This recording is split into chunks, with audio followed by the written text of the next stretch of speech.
오늘 함께 나눌 설교는 잊혀진 시간 기억하시는 하나님, 잊혀진 시간 기억하시는 하나님이라는 제목으로 말씀을 나누겠습니다. 우리 먼저 옆에 계신 청년들과 함께 이렇게 고백해 볼까요? 하나님은 우리를 위해 역사하십니다.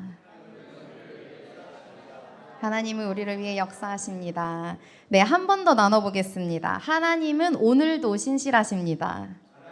오늘도 신실하십니다.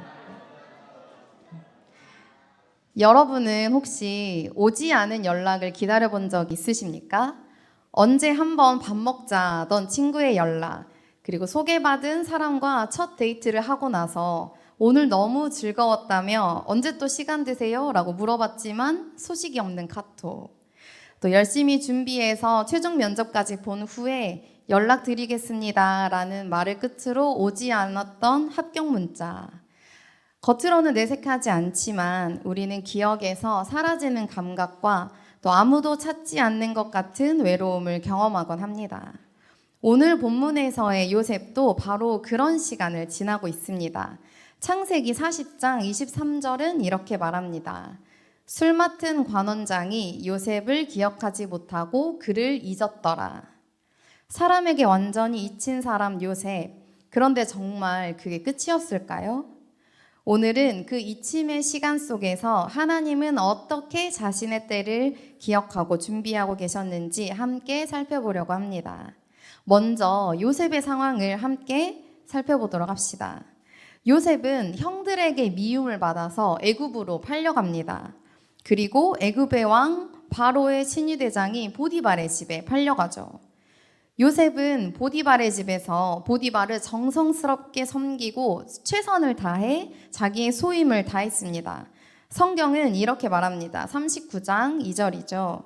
여호와께서 요셉과 함께 하심으로 그가 형통한 자가 되어 그의 주인 애굽 사람의 집에 있으니. 보디발은 집안의 모든 것을 요셉에게 맡길 정도로 요셉을 신뢰하게 됩니다. 그런데 여기서 문제가 생깁니다. 보디발의 아내가 요셉을 눈여겨보고 나와 동침하자 하며 날마다 유혹을 합니다. 그러나 요셉은 분명하게 거절합니다. 요셉은 당신은 내 주인의 아내이고 주인이 나에게 모든 것을 맡겼지만 그중 금한 것이 유일하게 당신입니다. 그런데 내가 어찌 악을 행하겠습니까? 라고 대답합니다. 요셉은 죄를 짓지 않기 위해 옷까지 버려두고 도망칩니다. 그런데 그 도망친 행동이 오히려 모함의 증거가 됩니다. 보디발의 아내는 사람들을 불러 이렇게 말합니다. 봐라, 저 히브리 종이 나를 희롱하려고 들어왔다. 내가 크게 소리를 질렀더니 옷을 버려두고 도망갔다 라고 합니다. 보디발의 아내는 이 이야기를 보디발에게도 합니다. 보디발은 당연히 자신의 아내를 희롱하고 동침하자고 하는데 가만히 있을 수가 있었겠습니까? 심히 노하면서 요셉을 왕의 죄수가 갇히는 감옥에 집어넣습니다. 인간적으로 보면 너무 억울한 상황입니다. 하나님, 이게 뭡니까? 죄를 짓지 않으려고 도망쳤는데, 정직하게 살았는데 왜 감옥입니까? 이렇게 따지고 싶은 상황이지요. 근데 성경은 여기서 이상한 고백을 합니다. 29장 21절입니다. 함께 봉독하시겠습니다. 여호와께서 요셉과 함께 하시고 그에게 인자를 간수장에게 은혜를 받게 하시매. 그리고 39장 23절입니다. 함께 봉독하시겠습니다. 간수장은 이는 여호와께서 함께 하심이라. 여호와께서 그를 범사에 형통하게 하셨더라. 상황은 점점 나빠지는 것 같은데 성경은 계속해서 형통하다라고 말합니다. 인생은 망가지는 것 같은데 성경은 형통이라고 말합니다. 여기서부터 이미 하나님의 시선과 우리의 시선에 간극이 드러납니다. 그 감옥에 어느 날 죄수 둘이 들어옵니다. 술 맡은 관원장과 떡 굽는 관원장입니다. 그들도 바로에게 죄를 지어서 요셉과 같은 감옥에 갇힙니다. 친위대장은 요셉에게 그들을 수종을 들게 합니다. 그러던 어느 날 요셉이 그들의 얼굴을 봤는데 얼굴에 근심이 가득합니다. 그래서 묻습니다. 당신들의 얼굴에 어찌하여 이렇게 근심의 빛이 있나이까? 라고 하니 그들이 이렇게 말합니다. 우리가 꿈을 꾸었는데 그것을 해석할 자가 없습니다. 그때 요셉이 이렇게 고백합니다. 40장 8절이죠. 해석은 하나님께 있지 아니하나이까 청하건대 내게 말씀하소서. 요셉은 자신의 재능을 자기의 것이라고 말하지 않습니다. 내가 잘난 게 아닙니다. 해석은 하나님께 속한 것입니다. 라고 말합니다. 자신의 달란트를 하나님께 속한 선물로 이해하고 있습니다. 그러면서 요셉은 두 사람의 꿈을 해석해 줬습니다. 술 맡은 관원장은 3일 후에 복직할 것이고 떡 굽는 관원장은 3일 후에 죽게 될 것이라고 말합니다. 그런데 갑자기 요셉이 여기서 아이러니한 행동을 합니다. 요셉이 술 맡은 관원장에게 부탁을 합니다. 40장 14절입니다. 당신이 잘 되시거든 나를 생각하고 내게 은혜를 베풀어서 내 사정을 바로에게 아뢰어 이 집에서 나를 건져 주십시오. 하나님의 사람, 형통한 사람이라고 불리던 요셉이 이제는 한 사람의 기억에 기대어 매달립니다. 너무나도 인간적인 모습입니다. 이제 요셉은 생각한 거죠. 이 사람만 나를 기억해주면 뭔가 길이 열릴 수도 있겠다. 이 마지막 한 줄기의 희망을 붙잡는 심정이었겠지요. 그러나 40장 23절은 이렇게 말합니다. 함께 읽어보시겠습니다. 술 맡은 관원장이 요셉을 기억하지 못하고 그를 잊었더라. 요셉의 마지막 인맥, 마지막 기대, 마지막 실마리가 완전히 끊어진 것처럼 보입니다. 여기서 우리가 중요하게 붙들 진리가 있습니다. 우리는 종종 마지막으로 기대하던 한 줄기 인맥, 한 줄기 기회, 한 줄기 연락, 이것이 끊어질 때 진짜 끝이구나 라고 느낍니다. 저 사람만 나를 도와줬었어도 이 상황이 나아졌을 텐데, 저 회사에만, 저 직장에만 합격했었어도 내 인생이 좀 달라졌을 텐데 라고 생각합니다. 사랑하는 청년 여러분, 사람에게 잊혀졌다고 해서 하나님께 버려진 것이 아닙니다. 술 맡은 관원장은 요셉을 잊었지만 하나님은 요셉을 잊지 않으셨습니다. 성경은 그 다음을 이렇게 이어갑니다. 창세기 41장 1절입니다. 만 2년 후에 바로가 꿈을 꾼즉. 만 2년 후에. 이 사이에 무슨 일이 기록되어 있습니까? 아무것도 없습니다. 2년 동안 요셉은 여전히 감옥에 gat혀 있고 술 맡은 관원장은 여전히 조용하고 겉으로 보기에는 하나님도 침묵하시는 것 같습니다. 그런데 바로 그 만 2년 후에 하나님의 때가 움직이기 시작합니다. 이번에는 애굽 왕 바로가 꿈을 꿉니다. 살찐 암소 7이 강가에서 올라와 풀을 뜯고 있는데 흉하고 파리한 암소 7이 올라와 그 살찐 암소들을 다 잡아먹는 꿈. 그리고 무성한 이삭 7개와 마른 이삭 7개의 꿈. 바로가 깜짝 놀라서 애굽의 모든 점술가와 지혜자들을 불러서 해석을 요구하지만 아무도 이 꿈을 해석하지 못합니다. 바로는 나라를 다스리는 지식, 경제, 군사, 행정, 정치, 이 모든 시스템들을 다 아는 사람입니다. 제국의 모든 권력과 지식의 중심입니다.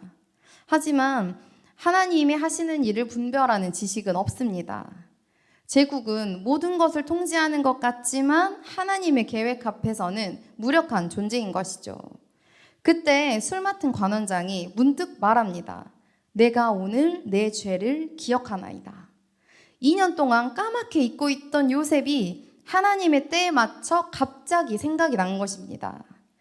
전에 친위대장의 집에 감옥에 있을 때 히브리 청년 하나가 우리 꿈을 해석해 주었는데 그 청년이 해석한 대로 다 이루어졌습니다. 이렇게 말하니까 그것을 듣고 바로가 급히 사람을 보내어 요셉을 감옥에서 끌어올립니다. 요셉은 수염을 깎고 옷을 갈아입고 다시 바로 앞에 서게 됩니다.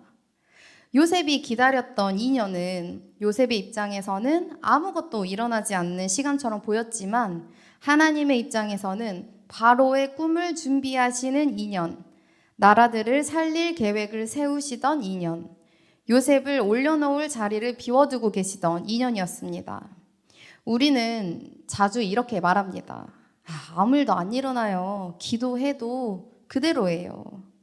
하지만 사랑하는 여러분, 우리가 아무 일이 없다고 부르는 시간에 하나님은 조용히 여러분의 인생의 다음 장면을 준비하고 계실지 모릅니다.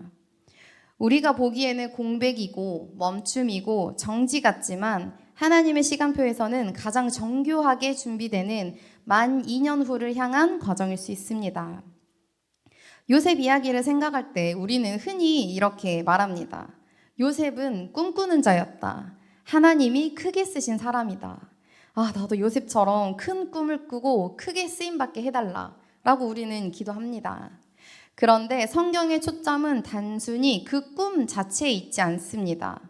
요셉이 꿨던 꿈, 두 관원장의 꿈, 바로의 꿈, 이 모든 꿈들은 결국 하나님이 주권적으로 일하시는 때와 계획을 드러내는 도구입니다. 꿈 자체가 목적이 아니라 하나님 자신이 때를 드러내시고 자신의 구원을 이루시는 도구입니다. 우리는 때로 이렇게 생각합니다. 내 미래는 내 노력, 내 선택에 달려있다. 또 다른 쪽으로는 어차피 다 정해진 운명이야 라고 체념하기도 합니다. 하지만 성경은 이렇게 말합니다. 미래는 인간의 능력 밖에 있고 하나님의 손 안에 있다. 요셉의 감옥 생활은 이미 모든 것이 결정된 숙명도 아니었고 자기가 원하는 대로 모든 것을 바꿀 수 있는 완전한 자유도 아니었습니다. 그의 인생은 하나님의 신비로운 섭리 안에 있는 삶이었습니다. 청년 여러분, 우리의 꿈, 진로, 취업, 연애, 인생의 계획, 물론 우리가 책임 있게 준비해야 하지만 그것이 전부가 아닙니다. 내 꿈이 전부가 아니라 그 꿈을 들고 일하시는 하나님이 전부입니다. 아멘. 네, 우리 함께 따라서 고백해 봅시다. 내 꿈이 전부가 아니라 그 꿈을 들고 일하시는 하나님이 전부이다. 네, 이제 마지막으로 기억하다라는 단어를 잠깐 짚고 마무리하겠습니다. 성경에서 기억하다라는 히브리어 단어 자카르는 단순히 맞다, 생각났다 이 정도의 의미가 아닙니다. 언약을 기억하시고 그 기억하심에 따라 실제로 개입하여 돌보시는 행동까지 포함하는 단어입니다. 노아의 때에도 홍수가 창일할 때 노아와 그의 가족을 기억하셨다라고 말할 때 그 기억하심은 곧 물이 줄어들고 구원이 시작되는 전환점이 되었습니다. 술 맡은 관원장은 자기 살 길을 찾느라 요셉을 잊어버렸습니다. 하지만 하나님은 단 한순간도 요셉을 잊지 않으셨습니다. 때가 되자 한 사람의 마음에 생각나게 하시고 감옥의 문을 열게 하시고 요셉을 바로 앞까지 세우십니다. 사랑하는 신앙교회 청년 여러분, 이 자리에 어두운 밤을 걷는 청년들이 있을 것입니다. 교회를 아무리 열심히 나와도 상황은 나아지지 않는 것 같고 매주 예배를 드려도 취업이 갑자기 되는 것이 아니고 기도는 하지만 하나님이 정말 일하고 계시는지 느껴지지 않을 때가 있습니다. 하나님의 뜻이 뭔지도 모르겠고 하나님이 나를 기억하시기는 하는 걸까? 이런 생각들이 우리 안을 어지럽힐 수가 있습니다. 그런 여러분에게 오늘 말씀이 들려주는 한 문장을 기억했으면 좋겠습니다. 사람은 잊어도 하나님은 기억하신다. 네, 한번 같이 해볼까요? 사람은 잊어도 하나님은 기억하신다. 우리가 보기에는 멈춘 것 같고 지연된 것 같고 실패한 것 같은 시간도 하나님의 손 안에서는 다음 장면을 준비하는 잊혀진 듯한 시간, 그러나 기억 속에 있는 시간일 수 있습니다. 여러분, 불이 꺼지면 영화가 시작됩니다. 영화관에서 불이 꺼지는 순간 사람들은 끝이 났다고 생각하지 않습니다. 그때부터 진짜 장면이 시작됩니다. 무대가 어두워지는 그 순간 새로운 장면이 준비되고 있습니다. 여러분의 인생이 꺼진 것 같고 아무 장면도 보이지 않는 것 같은 이때 하나님은 여러분의 인생에서 다음 장면을 준비하고 계십니다. 요셉과 함께 하셨던 그 하나님, 잊혀진 청년 하나를 기억하셔서 한 나라를 살리는 자리까지 올리셨던 그 하나님, 그 하나님께서 오늘 이 예배 자리 가운데 있는 우리 신앙교회 청년들과도 함께하고 계심을 믿습니다. 아멘. 이 믿음 붙들고 우리 하나님을 때를 신뢰하는 마음으로 우리의 잊혀진 것 같은 시간들마저 하나님께 올리며 우리 함께 찬양하도록 하겠습니다.